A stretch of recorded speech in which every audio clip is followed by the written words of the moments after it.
Assalamualaikum warahmatullahi wabarakatuh. Apa kabar abang dan kakak di rumah? Miss Azizah doakan pagi hari ini dalam keadaan sehat walafiat, dalam lindungan Allah Subhanahu wa Ta'ala, dan abang dan kakak tetap semangat ya dalam belajar daringnya. Nah, abang dan kakak, kita akan melanjutkan pelajaran tematik kita, tema 8, subtema 3, aku suka bertualang. Nah, hari ini kita akan membahas pembelajaran 3 dan 4. Nah, abang dan kakak, sebelum kita memulai pelajaran kita, mari sama-sama kita membacakan doa sebelum belajar.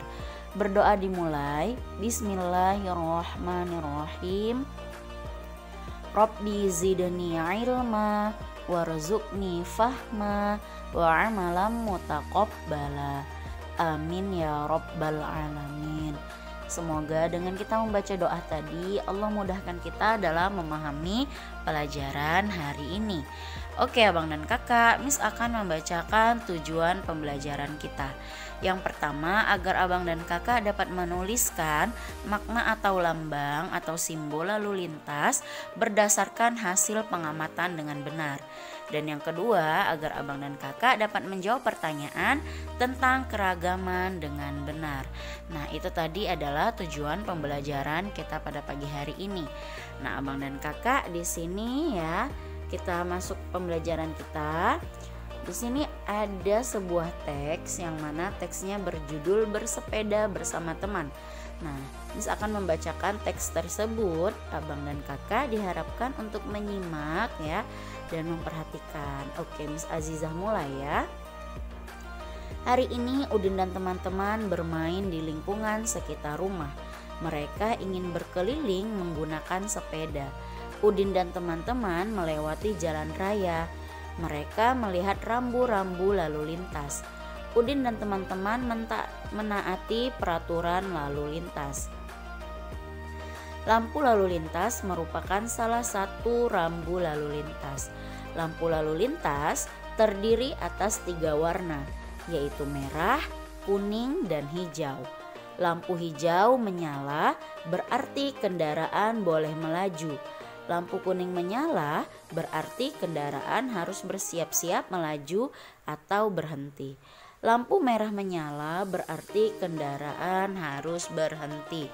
Nah, abang dan kakak bisa lihat ya, ini adalah contoh ya lampu lalu lintas. Nah, kamu dapat menemukan lampu lalu lintas ini ya di jalan raya ya.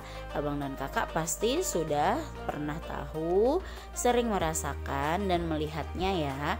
Nah, lampu lalu lintas ini harus kita taati agar ya tidak terjadi kecelakaan di jalan raya, agar kamu selamat ya dalam berkendara.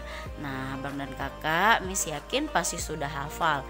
Kalau lampu berwarna merah, itu abang dan kakak harus berhenti ya.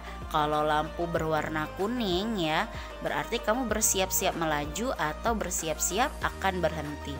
Nah, jika lampunya berwarna hijau, itu menandakan abang dan kakak boleh melanjutkan ya kendaraannya atau berjalan ya dengan mobilnya. Nah, kita lanjut ya.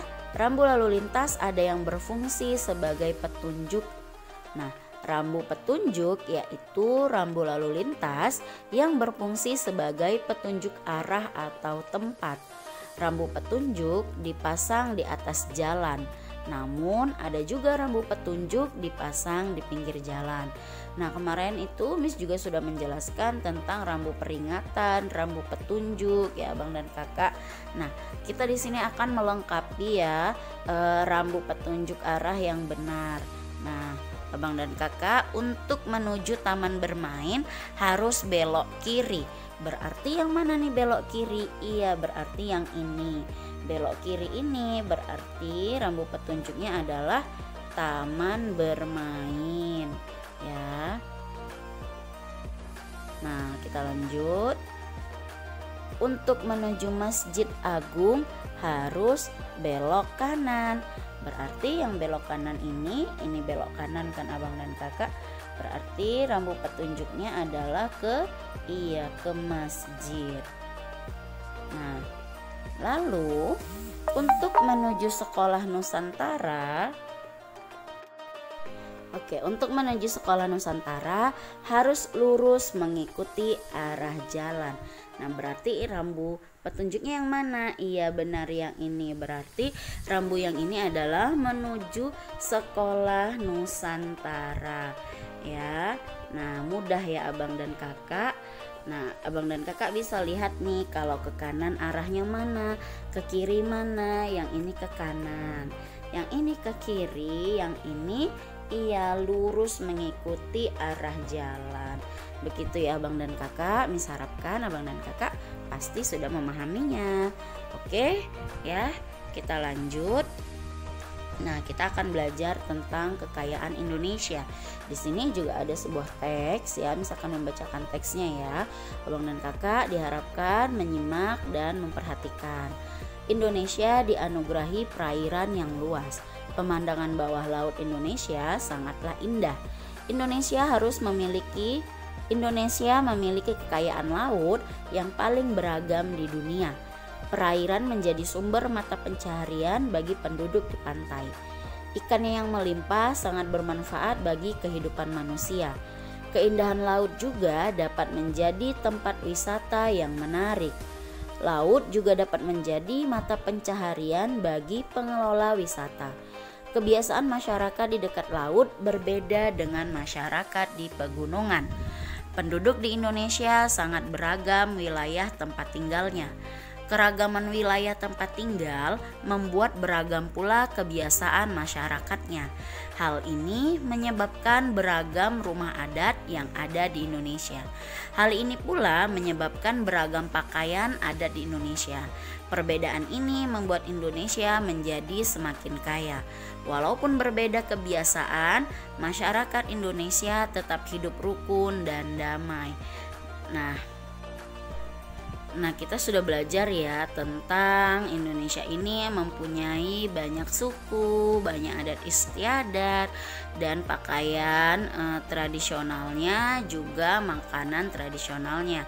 Nah, walaupun kita kaya akan budaya, nah tapi Indonesia ini tetap satu ya, yang mana kita menjadi bangsa yang harus hidup rukun ya, dan damai serta menjadi satu kesatuan ya, yang mana disebutkan bahwasanya harus tetap menjaga perdamaiannya. Nah, Abang dan Kakak, itu sudah tercantum ya dalam semboyan Indonesia, yaitu Bhinneka Tunggal Ika, yang artinya walaupun berbeda-beda tapi tetap satu jua. Nah, di sini teks ini ya menyebutkan bahwasanya Indonesia ini ya mempunyai perairan yang sangat luas dan pantainya itu sangat indah ya kan. Kita mempunyai banyak ikan yang melimpah ya. Ikan tersebut bermanfaat untuk kehidupan kita karena banyak mengandung gizi ya Abang dan Kakak. Nah, kita juga mempunyai perairan laut ya yang juga indah. Biasanya dibuat menjadi objek wisata. Nah, dari hal tersebut ya bisa mendapatkan suatu manfaat ya warga Indonesia dengan menjadi mata pencahariannya ya.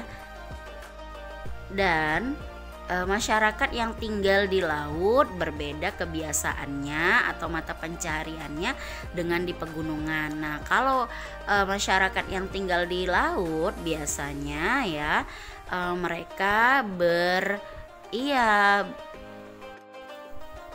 mereka melakukan yang namanya nangkap ikan. Apa itu namanya Abang dan Kakak? Iya, benar sekali, nelayan ya. Nah, bisa juga mereka mengelola wisata tersebut. Nah, kalau misalnya masyarakat yang tinggal di pegunungan, biasanya mereka mata pencahariannya dengan bertani atau berkebun ya Abang dan Kakak. Nah, itu adalah perbedaan dari sumber mata pencaharian penduduk ya yang berbeda tempat tinggalnya. Nah, Oke, Abang dan Kakak, setelah kita belajar tadi ya, maka di sini ada tugas, yang mana tugasnya adalah Abang dan Kakak menuliskan 2 keragaman apa saja yang dapat kamu temukan dalam bacaan kekayaan Indonesia tersebut. Nah, Abang dan Kakak jangan lupa tugasnya dikerjakan dan dikirimkan ke Miss. Miss akan tunggu ya. Oke, nah sampai di sini pembelajaran kita pada pagi hari ini. Semoga apa yang Miss sampaikan tadi menjadi ilmu yang berkah dan bermanfaat untuk Abang dan Kakak. Miss akhiri dengan lafaz hamdalah, alhamdulillahirabbil alamin, dan assalamualaikum warahmatullahi wabarakatuh.